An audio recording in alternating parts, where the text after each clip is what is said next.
Voilà que nous y sommes. Les États-Unis condamnent la présence illégale de plusieurs milliers de soldats rwandais en RDC, ainsi que le soutien et les directives du Rwanda au groupe de milices M23 sanctionné par l'ONU et les États-Unis, et l'utilisation par le Rwanda des systèmes de missiles sol-air, de mortiers guidés par GPS et des missiles anti-chars. Le Rwanda et les M23 doivent immédiatement cesser leur activité de brouillage et de falsification des GPS qui continuent d'empêcher les opérations aériennes de la MONUSCO et les vols humanitaires de l'ONU au Nord Kivu. Ces actions mettent en danger le personnel de l'ONU et le personnel humanitaire tout en bloquant l'acheminement des secours nécessaires aux civils souffrant des violences qui y sont liées.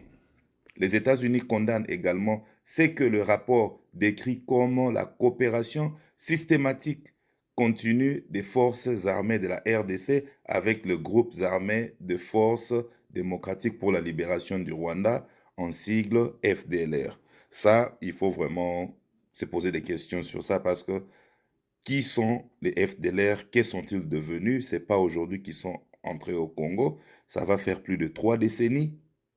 Qui sont ces combattants? Quel âge ont-ils? Qui est leur leader? On a déjà fait plusieurs opérations de nettoyage à l'époque de Kabila, et je pense même à l'époque de Félix Tshisekedi. Ça a été fait. Alors cette histoire des FDLR, il faut vraiment que la République démocratique du Congo mette les choses bien au clair et d'arrêter de jouer au jeu des mots ou de la manipulation internationale. Parce que les FDLR, s'ils existent, ils sont une menace pour le Congo.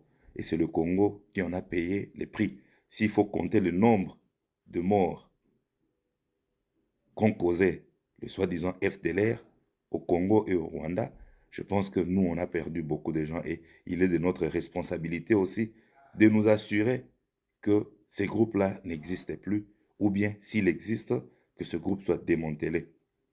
Et ainsi, nous allons enlever toute alibi aux voisins qui pensent que le FDLR est plus une menace pour eux que pour nous. Bien sûr, s'ils ont commis des atrocités là-bas et qu'ils sont encore présents au Congo, la justice n'a jamais passé. Je pense qu'il y a menace aussi pour eux. Ça, on doit être d'accord ensemble. Mais il y a eu plusieurs opérations, DDRR, tout ça, avec le HCR, avec la MONUSCO. Ces gens-là partaient au Rwanda et après, ils revenaient encore. Quels sont les mécanismes que le Rwanda avait fait pour surveiller ces gens? Ils ont eu des enfants. Les enfants ont grandi. Je pense à l'époque, le plus âgé, depuis l'époque, devait être dans la trentaine déjà, ou fraîchement dans la trentaine. Donc, où sont-ils? Que sont-ils devenus? Où sont leurs centres de formation? Je pense que nous devons être très stratégiques et très réfléchis par rapport à ces sujets parce que moi, parfois, ça commence à me fatiguer le fait qu'on doit toujours citer le FDLR à tout moment comme prétexte, comme alibi. Et je sais que ces prétextes-là ne tiennent pas vraiment la route pour le moment parce que là maintenant, nous voyons avec le M23, ce n'est pas vraiment le même prétexte, c'est plutôt protéger une ethnie, protéger un groupe ou une communauté, c'est tout à fait normal. Tout le monde a droit à la vie et si la vie est menacée, il faut la protéger à tout prix.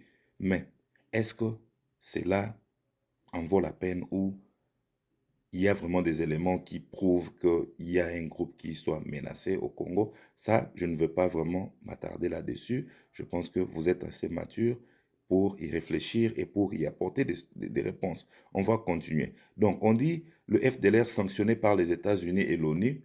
Nous exhortons vivement les autorités congolaises à veiller à ce que cette coopération cesse immédiatement, donc la coopération entre FARDC et FDLR, et nous saluons l'engagement du gouvernement de la République démocratique du Congo à travailler avec la MONUSCO pour exécuter les plans de neutralisation des FDLR dans le plein respect des droits internationaux, humanitaires et des droits de l'homme. En outre, il n'y a pas de voie vers la paix sans dialogue entre le gouvernement de la République démocratique du Congo et les groupes armés, y compris le M23. On nous ramène encore dans cette histoire de dialogue et moi, à mon avis, je pense que si on peut gagner une guerre diplomatiquement, c'est toujours mieux que la gagner par la force où il y a le sang qui va couler. Mais gagner une guerre diplomatiquement en étant en position de force, gagner une guerre diplomatiquement tout en maintenant sa capacité répressive et sa capacité dissuasive. Ne pas gagner une guerre diplomatiquement et se retrouver en position de faiblesse. Ça, non. Ça, surtout, non. Parce qu'on est fatigué avec ça, où il faut gagner une guerre diplomatiquement. Et puis, à la fin, vous êtes toujours en position de faiblesse. Les gens vont revenir, commettre encore d'autres coups, ou bien vous intimider encore, renaître encore en une autre forme de rébellion ou de milice. Ça, non. Si nous sommes vraiment répressifs, je ne pense pas que c'est tout le monde qui aura le courage de prendre les armes contre la République démocratique du Congo. Ça, vraiment, il faut y travailler. Pendant que vous pouvez penser à négocier, pensez à avoir une armée forte. Donc, les amis, ça, c'était un rapport du département d'État des États-Unis qui soutient le rapport du groupe d'experts des Nations Unies sur l'Est de la République démocratique du Congo. Donc, c'était là leur communiqué de presse. Et en tête, ils disaient que les États-Unis sont profondément préoccupés par les conclusions du groupe d'experts des Nations Unies. Rapport de mi-session de décembre 2024 sur l'Est de la République démocratique du Congo. Le rapport concorde avec les conclusions des États-Unis et identifie avec précision les sources du conflit dans l'Est de la République démocratique du Congo. C'est une bonne chose d'avoir identifié les sources du conflit. Alors, il faut attaquer les choses par la source plutôt que d'attaquer les conséquences, qui sont le M23, qui sont peut-être les groupes rebelles par-ci par-là. Il y a une cause bien lointaine et c'est cette cause-là qu'il faut attaquer bien avant. Merci vraiment de nous avoir suivis et on se retrouve à la prochaine. Abonnez-vous à la chaîne et mettez vos commentaires afin qu'ensemble, nous puissions continuer à réfléchir et à nous dire des choses droit dans les yeux comme il se doit, dans le respect, évidemment, dans le respect mutuel et le respect de la vie, le respect humanitaire, le respect de peuple entre eux. On peut avoir des divergences, souvent ce sont des divergences politiques, et parfois le peuple n'en a rien à voir et qui finissent par être victimes. Alors nous, en tant que peuple africain, faisons gaffe, faisons vraiment gaffe dans ce que nos dirigeants nous mêlent.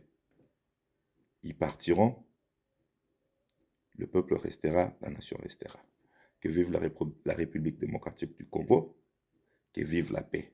Avec le retour de Donald Trump à la Maison-Blanche, nous espérons vraiment voir un changement de course dans la ligne du côté est de la République démocratique du Congo, parce que nous savons quand même que les États-Unis, quand bien même leur politique reste linéaire, surtout la politique nationale, les dirigeants peuvent peut-être mettre leur touche personnelle ou modifier la façon de faire, mais nous espérons quand même que ceci puisse apporter la tranquillité, la paix et la justice au niveau de l'Est de la République démocratique du Congo et dans la région.